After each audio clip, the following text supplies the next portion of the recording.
पश्चिम बंगाल की कोलकाता में भी डॉक्टर बेटी के लिए इंसाफ की मांग को लेकर लोग सड़कों पर हैं। कोलकाता में डॉक्टर्स के साथ ही आज एबीवीपी कार्यकर्ताओं का भी भारी प्रदर्शन देखने को मिला। विरोध प्रदर्शन के दौरान एबीवीपी कार्यकर्ताओं और पुलिस के बीच में झड़प भी हुई, जिसकी कुछ तस्वीरें हम आपके सामने रख रहे हैं। आप देखिए, एबीवीपी का कार्यकर्ता लगातार सामने अड़ के खड़ा हुआ है और पुलिस वालों ने उनके ऊपर एक नहीं दो नहीं लगातार लाठियों की बौछार कर दी।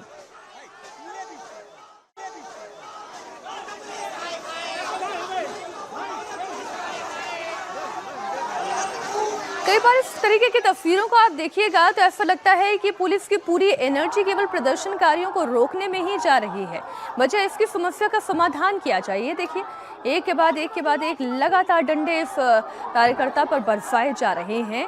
ये पश्चिम बंगाल सरकार के खिलाफ विरोध प्रदर्शन कर रहे हैं। आज सुप्रीम कोर्ट ने इतनी गंभीर टिप्पणियां की, इतने गंभीर सवाल खड़े किए, जिसमें राज्य सरकार की भूमिका से लेकर उस अस्पताल प्रशासन की भूमिका और साथ ही पुलिस की भूमिका को लेकर भी सवाल खड़े किए गए। आप सोचिए, सुप्रीम कोर्ट को ये तक पूछना पड़ गया कि घटना घट जाने के कितने घंटे के अंदर आपने एफआईआर दर्ज की। उस डॉक्टर बेटी का शव मिलने के बाद अस्पताल प्रशासन ने एफआईआर दर्ज नहीं करवाई। जब उस बेटी के परिवार वालों को वो डेड बॉडी सुपुर्द कर दी गई, तब कहीं जाकर मामले में एफआईआर दर्ज हुई। और एनर्जी इस वक्त बंगाल पुलिस और वहां का प्रशासन किस पर इन्वेस्ट कर रहा है? केवल प्रदर्शनों को रोकने पर अपनी ताकत लगा रहा है। इससे पहले कोलकाता में लेडी डॉक्टर के रेप के बाद हत्या के मामले में आज सुप्रीम कोर्ट में सुनवाई हुई। चीफ जस्टिस की अगुवाई में 3 सदस्यीय बेंच ने मामले की सुनवाई की। चीफ जस्टिस डीवाई चंद्रचूड़ के अलावा जस्टिस जेबी परादीवाला और जस्टिस मनोज मिश्रा इस बेंच में शामिल थे। इस सुनवाई के दौरान बंगाल सरकार और बंगाल पुलिस पर सुप्रीम कोर्ट ने कड़े सवाल उठाए। चीफ जस्टिस ने डॉक्टर्स की सुरक्षा को लेकर बाकायदा एक टास्क फोर्स का गठन किया। यह टास्क फोर्स 3 हफ्ते के अंदर अंदर अंतरिम रिपोर्ट देगी और 2 महीने में अंतिम रिपोर्ट देने के लिए कहा गया है। टास्क फोर्स में 9 डॉक्टर्स को शामिल किया गया है और इसके अलावा आज की सुनवाई के दौरान सुप्रीम कोर्ट ने सीबीआई से 22 अगस्त तक की स्टेटस रिपोर्ट भी देने के लिए कहा है। इस मामले में पश्चिम बंगाल पुलिस से भी जवाब मांगा गया है। आइए आपको बता दें, ये जो टास्क फोर्स सुप्रीम कोर्ट के द्वारा गठित की गई है, इसमें कौन कौन शामिल है, किन डॉक्टर्स को जगह दी गई है। लेकिन पहले सुप्रीम कोर्ट में आज सुनवाई के दौरान जो महत्वपूर्ण सवाल खड़े किए गए हैं, उन सवालों के बारे में आपको बता दूं। आइए आपको तो बड़ी स्क्रीन पर ले चलती हूं। कौन कौन से वो सवाल जो आज खड़े किए गए। पहला गंभीर सवाल, परिवार को बॉडी सुपुर्द करने में देरी क्यों हुई और ये बॉडी जब मिल चुकी थी तो परिवार वालों को क्यों नहीं दिखाई गई। सवाल ये कि शव सौंपने के 3.25 घंटे के बाद एफआईआर दर्ज क्यों हुई। कॉलेज के प्रिंसिपल ने इसे सुसाइड का केस आखिर कैसे बता दिया, जब डेड बॉडी की परिस्थिति बता रही थी कि यह सुसाइड का मामला नहीं है। जिस स्थिति में ये बॉडी पाई गई थी वो मामला बिल्कुल भी सुसाइड का नहीं था। इतना ही नहीं, क्राइम सीन को पुलिस ने प्रोटेक्ट क्यों नहीं किया। क्राइम सीन को आप जानते हैं, जहां पर ये पूरी घटना पेश आई, उसे फिर से रेनोवेशन के लिए दे दिया गया।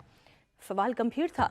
अस्पताल के अंदर हजारों लोग कैसे दाखिल हो गए। 7,000 लोग अस्पताल के कैंपस के अंदर दाखिल हुए थे।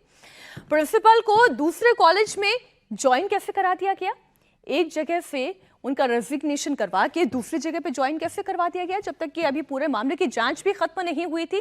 खत्म होना तो छोड़िए, अभी तो तरीके से शुरू भी नहीं हुई थी। सुप्रीम कोर्ट ने डॉक्टर्स की सेफ्टी को लेकर जिस फोर्स का गठन किया है उसके बारे में आपको जानकारी दे दें। नेशनल टास्क फोर्स में भारत सरकार ने कैबिनेट सचिव, भारत सरकार के गृह सचिव, केंद्रीय स्वास्थ्य मंत्रालय के सचिव के अलावा नेशनल मेडिकल कमीशन के अध्यक्ष, नेशनल बोर्ड ऑफ इंजीनियर्स के अध्यक्ष और देश के जाने माने 9 डॉक्टर्स इस फोर्स में शामिल हुए हैं, जिनका काम है कि जल्द से जल्द इस पूरे मामले में 2 महीने के अंदर अंदर अपनी अंतिम रिपोर्ट सबमिट करना। ये फोर्स डॉक्टर्स की सुविधा और उनकी सेफ्टी को लेकर गाइडलाइंस बनाएगी। क्या चुनौतियां हैं ये तय करेगी। सुप्रीम कोर्ट ने जो टास्क फोर्स बनाई है उनमें कौन कौन से डॉक्टर शामिल हैं, इसकी डिटेल भी आपको बता दूं। एडमिरल आरती सरीन जो नौसेना की चिकित्सा सेवा में महानिदेशक हैं, doctor Nageshwar Reddy, doctor M Srinivas Delhi AIIMS की डायरेक्टर, डॉक्टर प्रतिमा मूर्ति जो कि डॉक्टर जीडी पुरी एम्स जोधपुर के डायरेक्टर हैं, साथ ही doctor Saumitra Rawat managing member हैं गंगाराम अस्पताल के, डॉक्टर अनीता सक्सेना पीजीआईएमएस रोहतक की कुलपति हैं, doctor Pallavi Sable JJ group of hospital से आती हैं और साथ ही न्यूरोलॉजी डिपार्टमेंट की हेड पारस हॉस्पिटल गुड़गांव के डॉक्टर पद्मा श्रीवास्तव को इस टीम में शामिल किया गया है। उधर पिछले 6 दिनों से इस केस की जांच कर रही सीबीआई ने अपनी पड़ताल तेज कर दी है। सीबीआई जांच के फोकस में अभी 2 लोग हैं। पहला आरोपी है संजय रॉय और दूसरा है आरजीकर मेडिकल कॉलेज के पूर्व प्रिंसिपल संदीप घोष। पिछले 7 दिन में सीबीआई ने अस्पताल यानी कि क्राइम सीन कई बार विजिट किया, एक्सपर्ट्स के साथ जांच भी हुई और सबूत भी इकट्ठा करने की कोशिश की गई। क्राइम सीन पर बहुत सारे फुटप्रिंट्स मिले हैं क्योंकि हत्या के बाद क्राइम सीन को क्लोज नहीं किया गया बल्कि आसपास रिनोवेशन का काम शुरू कर दिया गया और यही वजह है कि बहुत सारे एविडेंस ऐसे भी हैं जो डिस्ट्रॉय हुए होंगे। सीबीआई ने इस एंगल पर भी जांच की कि क्या इस केस में कोई आरोपी भी शामिल है जिसने घटना के बाद यहां से भागने की कोशिश की या जो अभी भी पुलिस की और सीबीआई की गिरफ्त से बाहर है और अभी तक बाहर से इस मामले को बैठकर किसी ना किसी तरीके से चैनलाइज करने की कोशिश कर रहा है। अब आखिर बर्बरता का सच कौन छिपा रहा है? क्यों इस पूरे मामले में पुलिस प्रशासन ने ढीला रवैया अख्तियार किया?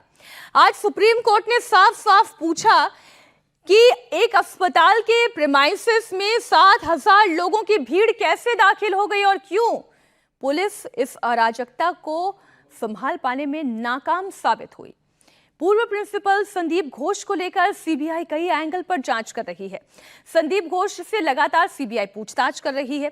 सीबीआई ने संदीप घोष से पूछा कि जल्दबाजी में परिवार को क्यों कहा कि उनकी बेटी ने सुसाइड कर लिया है। क्या जानबूझकर इस तरीके की बात कही गई जिससे हत्या को छिपाया जा सके और सबूत मिटाने की कोशिश की गई? आखिर क्यों पुलिस को जानकारी देने से पहले संदीप घोष ने अस्पताल स्टाफ के साथ मीटिंग की?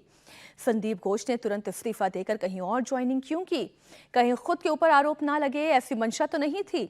सबूत मिटाने को लेकर सीबीआई संदीप घोष से सवाल जवाब कर रही है, कहीं वो साजिश का हिस्सा तो नहीं है। वहीं कोलकाता रेप मर्डर केस के आरोपी संजय रॉय को लेकर रोज नए खुलासे हो रहे हैं। पुलिस वेलफेयर बोर्ड की सेंट्रल कमेटी में संजय रॉय के भागीदारी का खुलासा हुआ। संजय रॉय पुलिस मोटरसाइकिल का निजी इस्तेमाल करता था जिसके लिए उसे हर दिन 5 लीटर मुफ्त पेट्रोल मिलता था। अब पुलिस स्टिकर वाली मोटरसाइकिल को जब्त किया गया है। इस खुलासे के बाद कई पुलिस अधिकारियों का ट्रांसफर भी हो सकता है। सीबीआई लगातार मेन एक्यूज संजय रॉय से पूछताछ कर रही है। वो बहुत कुछ छिपा रहा है और इसलिए सीबीआई आज उसका पॉलीग्राफ टेस्ट करने जा रही है। सीबीआई को कोर्ट से संजय रॉय का पॉलीग्राफ टेस्ट करने की इजाजत मिल गई है। इससे पहले संजय रॉय का साइको एनालिसिस किया गया जिससे उसके मेंटल और इमोशनल स्टेटस को समझने की कोशिश की गई।